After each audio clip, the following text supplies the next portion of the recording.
Andrew writes in and says this. Andrew says, "Hey, Zach, I love your videos. I listen to them during work. And a video subject you should do is analysis of why Matt LaFleur is 4-1 while every other rookie head coach is doing awful." So first of all, there are 8 new NFL head coaches, and they combine for a record of 14-31-1. Matt LaFleur is the only head coach with a winning record right now. He's 5-1. He's a Packers head coach. And I just want to go through every coach and talk about the situation each one is facing. English is hard. I don't know. But I want to talk about every head coach and talk about the scenario they're in, who I feel good about, who I don't feel good about, and kind of why they're in the scenario they're in. So I want to start with the Dolphins and the Bengals. The Dolphins are 0-5 with their new head coach, Brian Flores. The Bengals are 0-6 with new head coach, Zach Taylor. Both are awful. The Dolphins, I'm certain, are tanking and literally not trying to win games.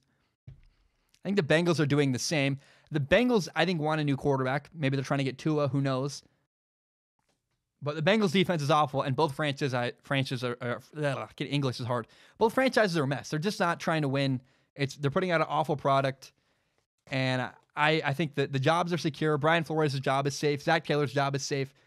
My guess is both franchises have made the decision, we are intentionally trying to lose, and we want really good draft picks. I'm sure it happens in the NFL. That's what I see. Now, the Browns are 2-4, and things are going very, very bad. The new head coach, Freddie Kitchens, he's a first-time head coach, and he's struggling to create a good culture. I think, honestly, the problem here is that Freddie Kitchens needs to relinquish and delegate some of the other responsibilities to other coaches. He's right now the play caller for the Browns. I think that's a lot. I don't think he should be doing that. I think a lot of good coaches, Bill Belichick even. Brian Flores, the Dolphins head coach, was last year the defensive play caller in New England. Bill Belichick delegated that responsibility to Brian Flores. Right now, when I watch Freddie Kitchens, the Browns head coach, he just looks a bit overwhelmed. The Browns' offensive line is bad, and their quarterback, Baker Mayfield's struggling. He's got 5 touchdowns, 11 interceptions. And I think it's very possible that Freddie Kitchens is fired at the end of this year. He's not putting out a good product. I think the Browns can do better, and they need a better head coach. I was very disappointed when they hired Freddie Kitchens because I really thought Bruce Arians was out there who wanted to be there, and the Browns didn't take him. The Browns had an opportunity to have a great head coach, and they didn't take him, and that made me very disappointed.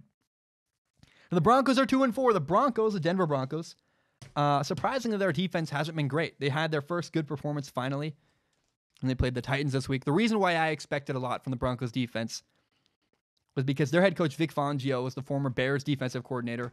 And maybe the truth is that, it's just when you have a bunch of great personnel on defense, it's really easy to look incredible. I think, honestly, though, the problem with Vic Fangio is that he's a great football mind. He's a really good coordinator. And being a good coordinator does not necessarily mean you'll be a good head coach. They're very different responsibilities. One is you're nerdy, you understand the game of football really well, you can make great play calls. A great head coach is not necessarily he's got to be a good football mind. But a great head coach's job is to set the tone and build the culture. And I think it's possible Vic Fangio is a great football mind, who's a good coordinator, who's not good at setting the tone and creating a good culture. That's what I see when I watch the Denver Broncos. I'm also, I am not sure that he's suited as a head coach, but I'm also curious about their quarterback situation. They have, Joe Flacco's been, and I haven't watched a lot of Joe Flacco. I really, really want to do a film analysis of him, probably at the end of the year. Like, is he good? I have no idea. Maybe towards like week 13 or whatever. I don't know, but I really want to do a film analysis of Joe Flacco and determine whether he's a good quarterback or not. And honestly, I don't think he is a good quarterback. But why is important to me? Like, why is he a bad quarterback? Why is he not more successful? What does he do? And my other weird concern with the Denver Broncos is, what's up with their backup quarterback, Drew Lock? He's had this thumb injury. He's been on the injury reserve for a long time. He's the second-round draft pick. He might be the future. Like, he was not ready at all when I watched him in college. He made a lot of boneheaded throws in college at Missouri. But people, I think, expect he might be the next guy, and I am not. Is he even practicing? Like, it's very weird what's going on with Drew Lock. He's got this thumb injury. He's been gone. It feels like the Broncos are just hiding him, and I don't really understand what's going on there. Now, the Buccaneers and their new head coach, Bruce Arians, are also 2-4. They're in bad shape, But Bruce Arians' job is safe. I think he's doing a fine job. Jameis Winston, the quarterback, is the problem in Tampa Bay. I think they got to bring in a new quarterback. Maybe Arians, I thought going in that Bruce Arians might be able to help him. And it's not working. I made a comparison earlier to Ron Howard was made the director of Star Wars movie. It's a Han Solo spinoff called Solo. The movie was not going well, so they brought in Ron Howard to do it, to fix the movie. And even Ron Howard, a really good director who's done good work in the past, couldn't save that movie project. I don't think Bruce Arians, who's a good coach, who's done good things, even Bruce Arians cannot save Jameis Winston. Now the Jets are 1-4. Their new head coach, Adam Gase. I honestly have hope for them. I know that sentence didn't make sense, but I think I have hope for the Jets with Adam Gase. They're 1-4 right now, sure, but they missed their quarterback Sam Darnold for a month. They're 1-1 with Sam Darnold. They had a really tough loss to the Buffalo Bills, who's I think the Bills are a really good team. They lost 16-17. It was a hard-fought game. They're very, very close. I mean, the Bills' defense is great. They gave up a great fight to the Patriots. It's an admirable loss. Admirable loss. And last week, the Jets beat the Cowboys, and Sam looked really good. So I have hope for in New York for the Jets. I think the Jets are doing a lot of good stuff. I feel really good about them moving forward. Now, the Cardinals have a losing record. They're 2-3-1. But they're doing good stuff. I like their head coach, Cliff Kingsbury. And their young quarterback, Kyler Murray, shows progress every single week. I feel good about it. I did a whole topic about him if you want to listen to it at the beginning of the show. But I feel good about what the Cardinals are doing in Arizona. Now, the Packers. The question asked about the Packers. Why is Matt LaFleur 5-1?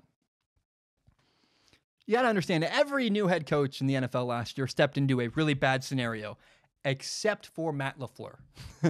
Every team that got a new head coach was awful, except the Packers.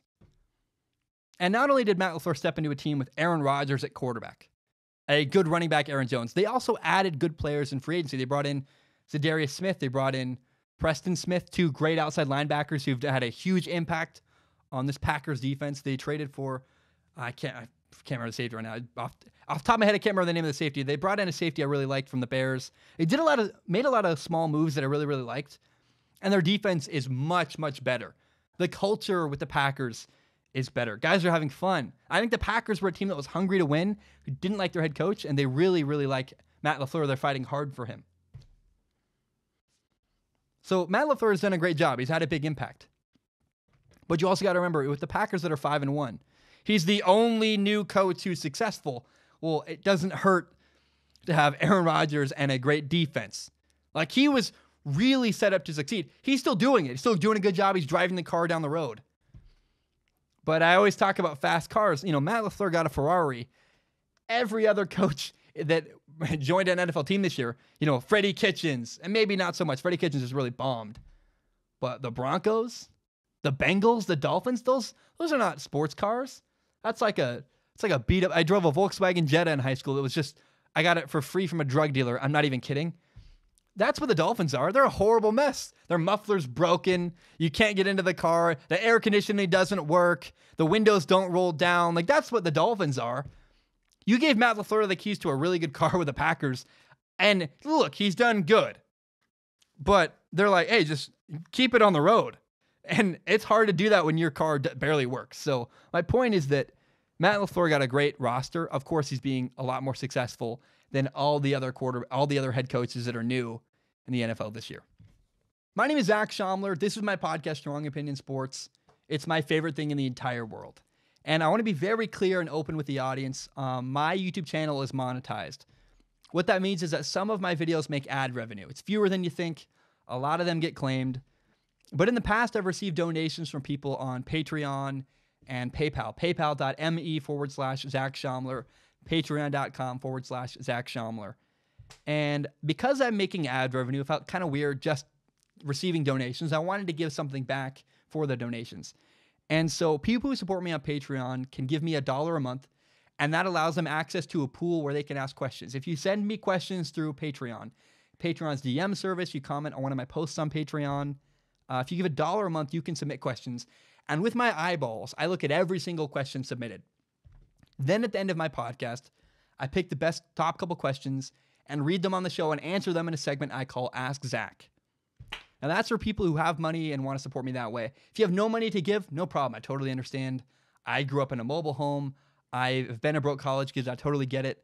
But if you want to help in some capacity at the end, you can support the show by telling your friends about it. Share it on Facebook, Twitter, Instagram, whatever it is. Help me grow by telling your friends about this show. It would mean a lot to me. If you believe in my dream and you believe in this show, tell your friends about Strong Opinion Sports. Guys, my name is Zach Schaumler. Thank you so very much, and hope you have a great day.